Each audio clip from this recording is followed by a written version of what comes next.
Hello students, good morning. Learn English with Pradeep online classes में आपका एक बार फिर स्वागत है। नरेशन की आज की क्लास में हम असर्टिव सेंटेंस के बारे में अध्ययन करेंगे। असर्टिव सेंटेंस को डायरेक्ट से इनडायरेक्ट बनाना, ये आज का टॉपिक है। असर्टिव सेंटेंस को स्टेटमेंट्स या हिंदी में साधारण वाक्य भी कहते हैं। असर्टिव सेंटेंस की पहचान कैसे करते हैं? असर्टिव सेंटेंस वक्ता का साधारण कथन होता है तथा रिपोर्टेड स्पीच का वाक्य सब्जेक्ट से प्रारंभ होता है। याद रखिएगा, असर्टिव सेंटेंस हमने पढ़ा है। असर्टिव सेंटेंस दो प्रकार के होते हैं, अफर्मेटिव सेंटेंस और निगेटिव सेंटेंस। आज अफर्मेटिव सेंटेंस और निगेटिव सेंटेंस को डायरेक्ट से इनडायरेक्ट कैसे बनाना है, इसका अध्ययन हम आज इस क्लास में करेंगे। तो हमने जाना कैसे पहचान करेंगे असर्टिव सेंटेंस को। असर्टिव सेंटेंस वक्ता का साधारण कथन होता है तथा रिपोर्टेड स्पीच का वाक्य सब्जेक्ट से प्रारंभ होता है। डायरेक्ट से इनडायरेक्ट बनाने के नियम कौन कौन से हैं? नियम, इन वाक्यों को डायरेक्ट से इनडायरेक्ट में बदलते समय निम्नलिखित परिवर्तन करते हैं। जैसे पहला नंबर है से के स्थान पर से और से टू के स्थान पर टेल, तथा इसी प्रकार सेड के स्थान पर सेड और सेड टू के स्थान पर टोल्ड लिखते हैं।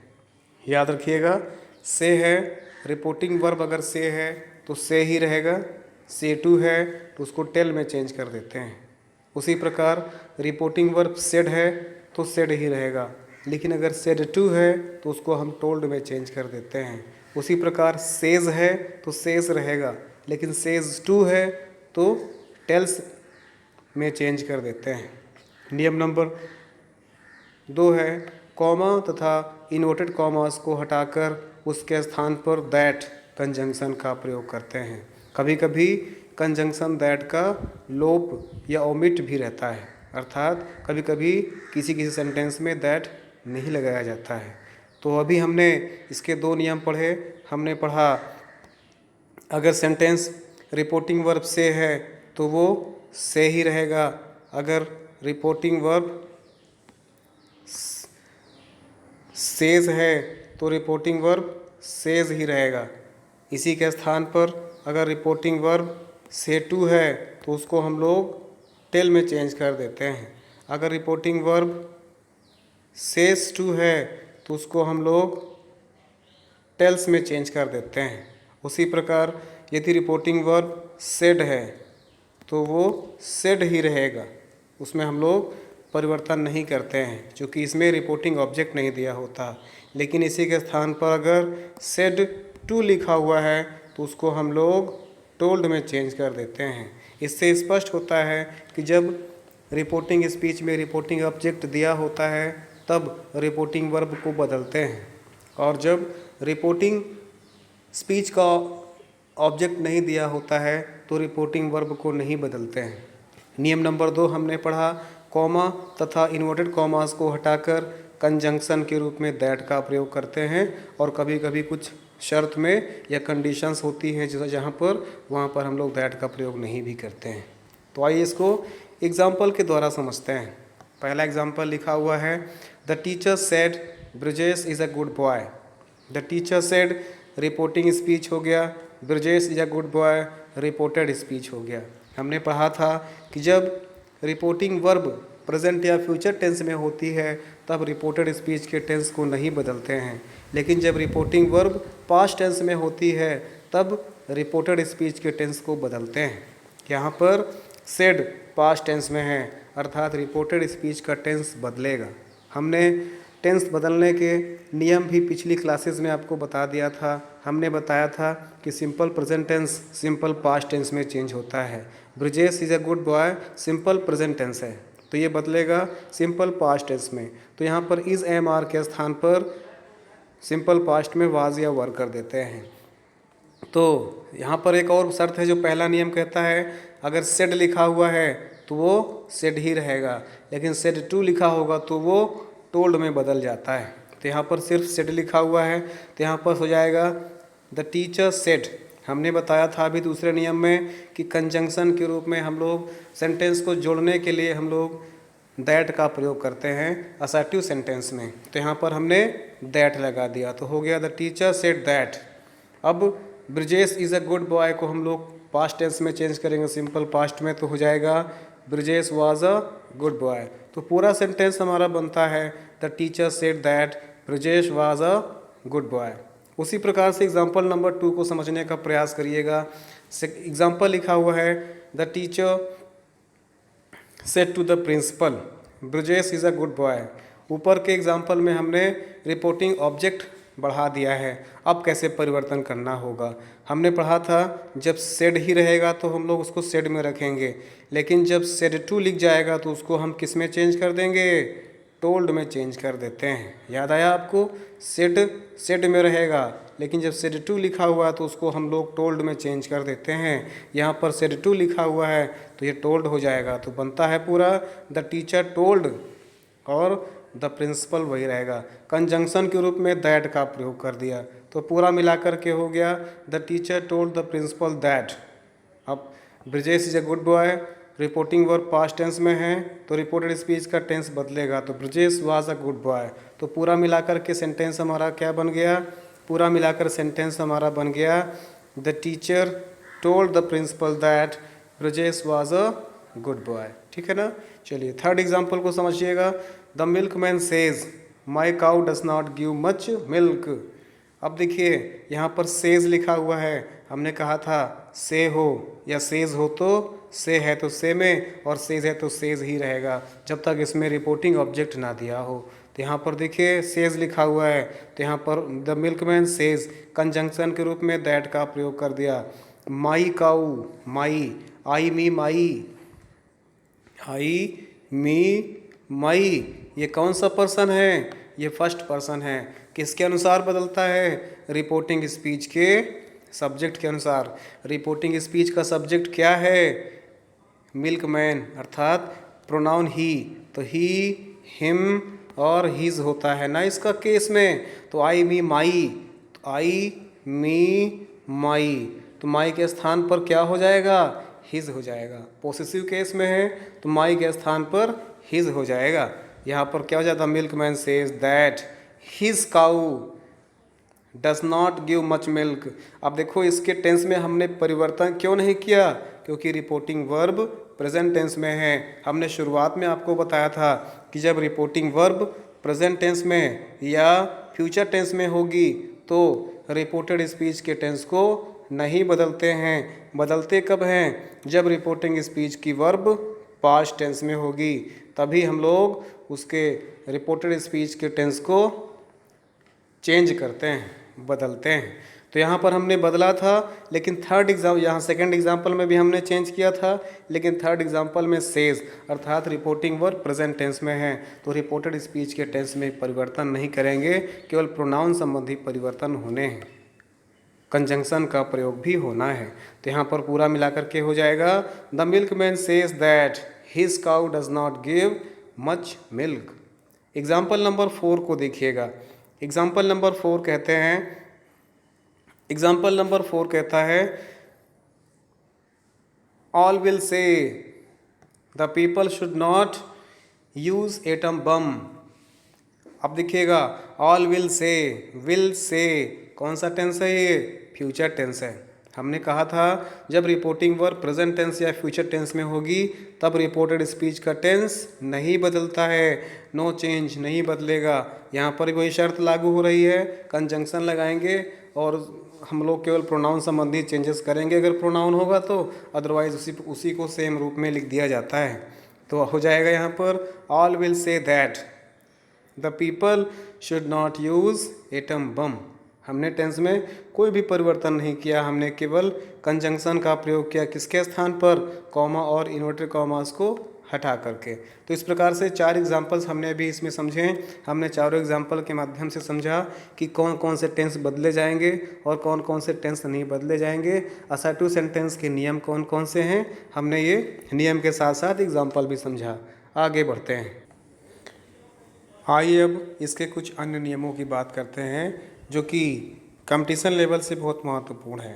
अक्सर कंपटीशन में कुछ एक्स्ट्रा ऑर्डिनरी सेंटेंसेस दिए होते हैं जो कि साधारणतः क्लासेस में नहीं बताया जाता है। तो आज हम लोग कुछ मोस्ट इम्पॉर्टेंट रूल्स को भी इस क्लास में समझेंगे। जैसे पहला रूल है रिपोर्टिंग स्पीच में ऑब्जेक्ट तथा वर्ब के संबंध में। हमारा पहला हेडिंग है रिपोर्टिंग स्पीच में ऑब्जेक्ट तथा वर्ब के संबंध में। समझिएगा इसको। यह भ्रांति है कि रिपोर्टिंग स्पीच में ऑब्जेक्ट ना दिया होने पर थर्ड पर्सन का ऑब्जेक्ट मान लिया जाता है। अगर रिपोर्टिंग स्पीच में रिपोर्टिंग ऑब्जेक्ट नहीं दिया होता है तो थर्ड पर्सन का ऑब्जेक्ट मान लेना चाहिए। यह कोई नियम नहीं है, यह केवल छोटे बच्चों की सुविधा के लिए होता है। अतः आज हम समझेंगे कि जब रिपोर्टिंग ऑब्जेक्ट ना दिया हो और रिपोर्टेड स्पीच में प्रोनाउन सेकंड पर्सन हो जिसको हमें रिपोर्टिंग ऑब्जेक्ट के अनुसार बदलना हो तो उसे कैसे बदलेंगे। तो इसका फर्स्ट है यदि रिपोर्टिंग वर्ब का सब्जेक्ट फर्स्ट पर्सन प्रोनाउन तथा रिपोर्टिंग वर्ब का ऑब्जेक्ट थर्ड पर्सन। फिर से समझिएगा, यदि रिपोर्टिंग वर्ब का सब्जेक्ट फर्स्ट पर्सन प्रोनाउन है तब रिपोर्टिंग वर्ब का ऑब्जेक्ट थर्ड पर्सन माना जाता है। यदि रिपोर्टिंग वर्ब का सब्जेक्ट फर्स्ट पर्सन है, फर्स्ट पर्सन में कौन कौन से आते हैं, आई और वी। तो इसका मतलब क्या हुआ, यदि रिपोर्टिंग वर्ब का सब्जेक्ट फर्स्ट पर्सन में है तब रिपोर्टिंग वर्ब का ऑब्जेक्ट थर्ड पर्सन मान लिया जाता है। एग्जाम्पल के द्वारा समझिएगा। जैसे एग्जाम्पल लिखा हुआ है I said you look to be a thief. I said you look to be a thief. यहाँ पर देखिए सेड पास्ट टेंस में है। I told him. अब देखिए यहाँ पर चूँकि ये सेकंड पर्सन है बदलेगा ऑब्जेक्ट के अनुसार, ऑब्जेक्ट नहीं दिया हुआ है तो इसको हमको अपने अनुसार बदल लेना है। अपने अनुसार हमें इसको चेंज करना है। मैंने बताया भी आपको, जब रिपोर्टिंग वर्ब का सब्जेक्ट फर्स्ट पर्सन हो तो हम ऑब्जेक्ट को थर्ड पर्सन मान लेते हैं। थर्ड पर्सन में ही मान लिया इसको, या तो हो जाएगा आई told him that. That conjunction है दैट। अब देखिए हमने ही मान लिया है, लिखे चाहे नहीं लिखे वो अनिवार्य नहीं है, लेकिन जो हम उसको चेंज करेंगे, यू को चेंज करेंगे तो डेफिनेटली हमने बताया भी आपको फर्स्ट पर्सन सब्जेक्ट के अनुसार हम लोग चेंज करते हैं। तो जब हम लोग इधर आएंगे यू को तो हम लोग इसको ऑब्जेक्ट के रूप में थर्ड पर्सन मान लेंगे। थर्ड पर्सन में ही शी इट दे इस तरह से होते हैं। तो यहाँ पर हो जाएगा हिम। लिखना अनिवार्य नहीं है लेकिन लिख दिया गया है ही टोल्ड हिम दैट। यहाँ पर चूँकि सब्जेक्ट है तो ये बदलेगा ऑब्जेक्ट, यू बदलेगा सेकंड पर्सन ऑब्जेक्ट के अनुसार। ये यहाँ पर ऑब्जेक्ट हमने मान लिया है हिम तो इसलिए इसका सब्जेक्टिव केस ही हो जाएगा। तो ही टोल्ड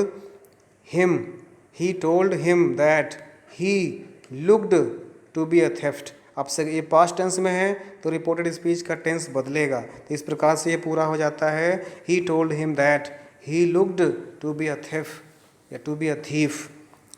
चलिए सेकेंड एग्जाम्पल, सेकेंड रूल समझते हैं। यदि रिपोर्टिंग वर्ब का subject third person pronoun, third person pronouns में कौन कौन से आते हैं, ही शी इट दे और कोई भी नाउन्स थर्ड पर्सन में आते हैं। तो यदि रिपोर्टिंग वर्ब का सब्जेक्ट थर्ड पर्सन में है तब रिपोर्टिंग वर्ब का ऑब्जेक्ट फर्स्ट पर्सन में होता है।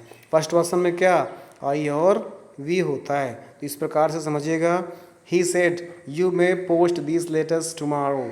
यहाँ पर देखिए ही थर्ड पर्सन में है। जब रिपोर्टिंग वर्ब का सब्जेक्ट या रिपोर्टिंग सब्जेक्ट फर्स्ट पर्सन में होता है, थर्ड पर्सन में होता है, तब रिपोर्टेड स्पीच में आए हुए सेकंड पर्सन को जब हम लोग चेंज करेंगे तो उसको हम लोग फर्स्ट पर्सन के अनुसार चेंज करते हैं, अर्थात आई या वी के रूप में उसके नंबर के अनुसार और जेंडर के अनुसार रखते हैं। तो चलिए ही टोल्ड मी, देखिए यहाँ पर मैंने कहा था ना फर्स्ट पर्सन के अनुसार बदलेंगे, तो यहाँ पर हमने लिख दिया इसको मी हमने काल्पनिक रूप से मान लिया है। He told me that. अब जब हमने काल्पनिक रूप से मी मान लिया है तो इसको आई श्योरली आई में चेंज कर देंगे, क्योंकि ये सब्जेक्ट है। जो सब्जेक्ट बदलेगा, यू बदलेगा ऑब्जेक्ट के अनुसार, रिपोर्टिंग ऑब्जेक्ट के अनुसार, और रिपोर्टिंग ऑब्जेक्ट को हमने मी मान लिया है तो मी का सब्जेक्टिव केस आई होता है। तो इस प्रकार से हो गया he told me that I. अब इसके बाद रिपोर्टिंग वर्ब पास्ट टेंस में है तो रिपोर्टेड स्पीच का टेंस चेंज होगा तो में बदलता है माइट में। में किस में बदलता है? में बदलता है माइट में। तो में के स्थान पर माइट हमने लिख दिया।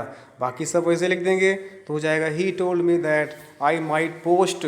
अब हमने डिस्टेंस संबंधी परिवर्तन पढ़े थे, दीज को हम लोग चेंज कर देते हैं दोज में। दीज को हमने दोज में चेंज कर दिया, दोज लेटर्स। अब टुमारो, टुमारो को हमने किस में चेंज करना सिखाया था? द नेक्स्ट डे में। तो इस प्रकार से पूरा सेंटेंस हमारा हो गया, he told me that I might post those letters the next day. अन्यथा अर्थ और भाव के अनुसार ही रिपोर्टिंग वर्ब का ऑब्जेक्ट माना जाना चाहिए या माना जाता है। जैसे एग्जाम्पल के द्वारा समझिएगा इसको भी, my mother said you must get up early. अब इसको चेंज करेंगे। अब देखिए, you must get up early, आपको सुबह जल्दी उठना चाहिए, आपको सुबह जल्दी अवश्य उठना चाहिए। ये एक प्रकार से क्या है? एडवाइस, सलाह है। तो इसको हम लोग एडवाइस भी कर सकते हैं।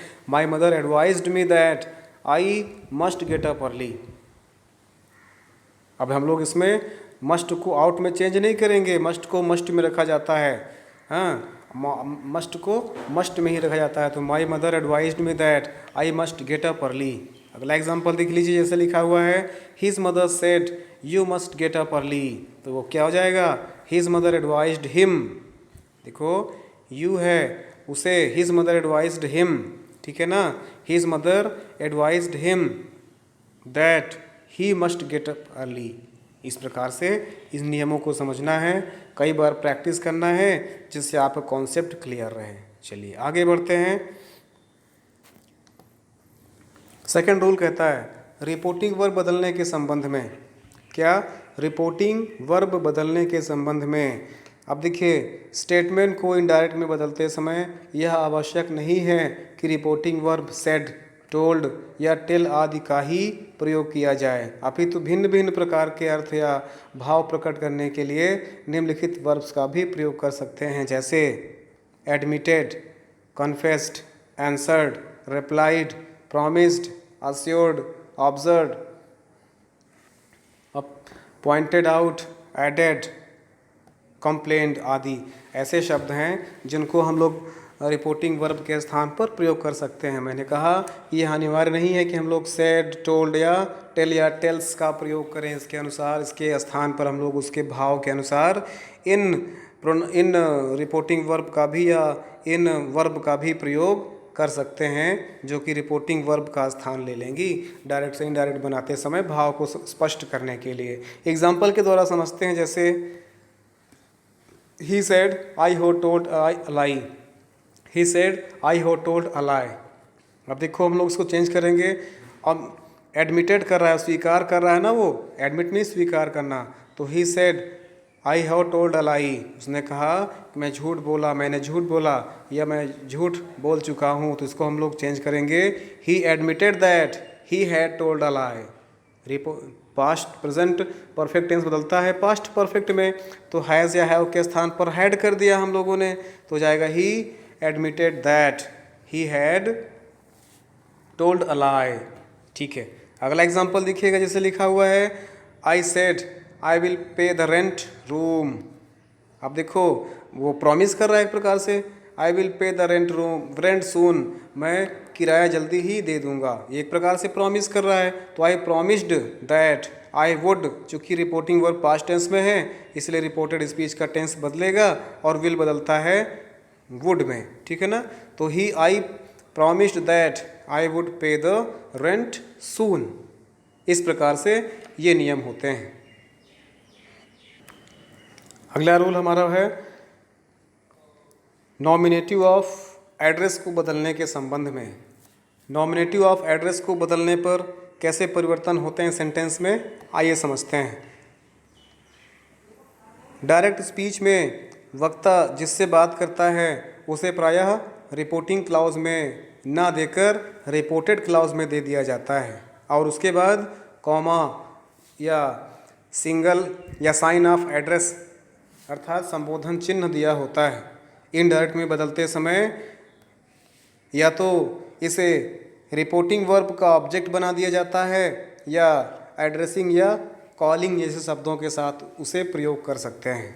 जैसे एग्जाम्पल के द्वारा समझिएगा, लिखा हुआ है the teacher said students I am going to start a new chapter. यहाँ पर स्टूडेंट्स को इंडिकेट किया जा रहा है, अर्थात इसको हम चाहें तो ऑब्जेक्ट मान सकते हैं। तो ऑब्जेक्ट मानेंगे तो ऑब्जेक्टिव केस चला जाएगा, रिपोर्टिंग ऑब्जेक्ट बन जाएगा, ये तो हो जाएगा द टीचर टोल्ड, सेड बदलेगा। अब चूंकि ऑब्जेक्ट बना लिया तो सेड टू हो जाएगा, टोल्ड हो जाएगा ये। The teacher told the students that. अब यहाँ पर आई है, फर्स्ट पर्सन बदलेगा रिपोर्टिंग स्पीच के सब्जेक्ट के अनुसार। रिपोर्टिंग स्पीच का सब्जेक्ट है द टीचर, अर्थात इसका प्रोनाउन ही भी हो सकता है और शी भी हो सकता है, तो ही मान लो बाय द वे, तो जाएगा he was. Simple present tense, ये प्रेजेंट कॉन्टिन्यूअस टेंस है। इज एम आर और वर्ब में एनजी का प्रयोग हुआ है, रहा रही रहे अर्थ निकलेगा।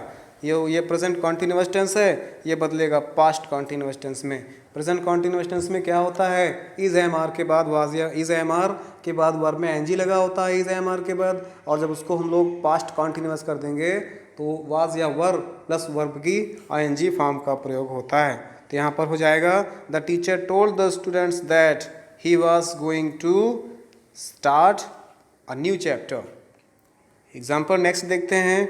यहाँ पर the leader said ladies and gentleman I am happy to be with you this afternoon. इसको आपको चेंज करना है। यहाँ पर देखो लेडीज एंड जेंटलमैन को एड्रेस कर रहा है, लीडर नेता लेडीज एंड जेंटलमैन को एड्रेस कर रहा है, तो यहाँ पर हम लोग क्या लिखेंगे, addressing the ladies and gentleman the leader said, या फिर ऐसे भी कर सकते हैं the leader said addressing the ladies and gentleman that लगा देंगे, पता है इतना तो। अब देखो यहाँ पर आई लिखा हुआ है, आई फर्स्ट पर्सन बदलेगा रिपोर्टिंग स्पीच के सब्जेक्ट के अनुसार। द लीडर है तो ही या शी लगा सकते हो, हमने सब्जेक्टिव केस में ही लगा दिया। अब देखो सिंपल प्रेजेंट टेंस में है, या सिंपल पास्ट टेंस में जाएगा, वाज हो जाएगा, तो पूरा सेंटेंस बनेगा addressing the ladies and gentleman the teacher said that he was happy to be with them. With you लिखा हुआ है, यू हमारा कौन सा पर्सन है, सेकेंड पर्सन है, ये बदलेगा किसके अनुसार, ऑब्जेक्ट के अनुसार। यहाँ पर ऑब्जेक्ट क्या है, लेडीज एंड जेंटलमैन, बहुत सारे लोग हैं ना, चूँकि ये यू ऑब्जेक्टिव केस में है तो लेडीज एंड जेंटलमैन का जो प्रोनाउन होता है दे, और दे का ऑब्जेक्टिव केस क्या होता है, दे का ऑब्जेक्टिव केस होता है देम, तो यहाँ पर इसलिए देम हो गया है। तो पूरा बनता है addressing the ladies and gentleman the leader said that he was happy to be with them that afternoon. This afternoon है ना, दिस को दैट में चेंज करते हैं, दैट आफ्टरनून हो जाएगा। उसी प्रकार से नियम नंबर नेक्स्ट की बात करते हैं, 4 है, यदि वी अस अवर का प्रयोग संपूर्ण मानव जाति के लिए हुआ हो तब उसका ना तो पर्सन बदलते हैं और ना ही टेंस बदलते हैं। याद रहेगा, मोस्ट इंपॉर्टेंट लाइन है ये। यदि वी अस अवर का प्रयोग संपूर्ण मानव जाति के लिए किया गया हो तो ना तो उसका पर्सन बदलता है और ना ही उसका टेंस बदलता है। एग्जाम्पल्स के द्वारा समझते हैं। जैसे एग्जाम्पल लिखा हुआ है the saint said we are mortal, universal truth है ना ये। द सेंट सेड, संत ने कहा, वी आर मोर्टल्स, हम सभी मरणशील हैं, हम सभी को एक दिन मृत्यु प्राप्त होना है, हम सभी की एक दिन नष्ट होना है। ये क्या है, यूनिवर्सल ट्रूथ है, सार्वभौमिक सत्य है। तो यहाँ पर हम लोग उसके ना तो टेंस में परिवर्तन करेंगे और ना ही पर्सन में परिवर्तन करेंगे, केवल जोड़ने वाला कंजंक्शन का प्रयोग करेंगे, कॉमा और इन्वर्टेड कॉमास को हटा करके। तो हो जाएगा the saint said that we are mortals, केवल हमने दैट का प्रयोग किया इसमें कंजंक्शन के रूप में, कॉमा और इन्वर्टेड कॉमा हटा करके। The saint said that we are mortal. तो इस प्रकार से ये नियम है, इन नियमों को कई बार पढ़ना है, फिर कॉपी में नोट डाउन करना है। आज हम कुछ और प्रैक्टिस की बात करते हैं। इसके कुछ प्रैक्टिस भी ज़रूरी हैं, प्रैक्टिस भी इम्पोर्टेंट है। सिर्फ आप रूल्स याद कर लेंगे तो कुछ दिनों बाद ये रूल्स मिस कर जाएगा माइंड से, इसलिए प्रैक्टिस करते रहना है। Practice makes the man perfect. देखिए यहाँ पर ये एग्जांपल लिखा हुआ है, जैसे घर से करने के लिए आप लोग के लिए है, the boy said to Mohan the kite has gone, the old man said to his son you shall have another kite. तो इस प्रकार से ये सभी एग्जाम्पल्स, आप एग्जाम्पल्स के हेल्प से आपको इनको चेंज करना है। डायरेक्ट से इनडायरेक्ट आपको बनाना है, ठीक है ना। ये और प्रैक्टिस के लिए मैंने दे दिया है यहाँ पर 10 सेंटेंसेस, स्क्रीनशॉट ले लीजिए इसको, आप लोग स्क्रीनशॉट लेकर के इसको रफ वर्क या फेयर वर्क के रूप में सॉल्व करना है। ये एक्स्ट्रा सेंटेंसेस आपको दे दिया गया, इसको भी आप स्क्रीनशॉट ले लीजिए और इसको भी आपको सेल्फ प्रैक्टिस करना है, ठीक है गाइस। अब नई क्लास में, नेक्स्ट की क्लास में हम लोग इंट्रोगेटिव सेंटेंस पढ़ेंगे कि इंट्रोगेटिव सेंटेंसेस को डायरेक्ट से इनडायरेक्ट में कैसे चेंज करते हैं। तो तब तक के लिए गाइस थैंक यू, जय हिंद।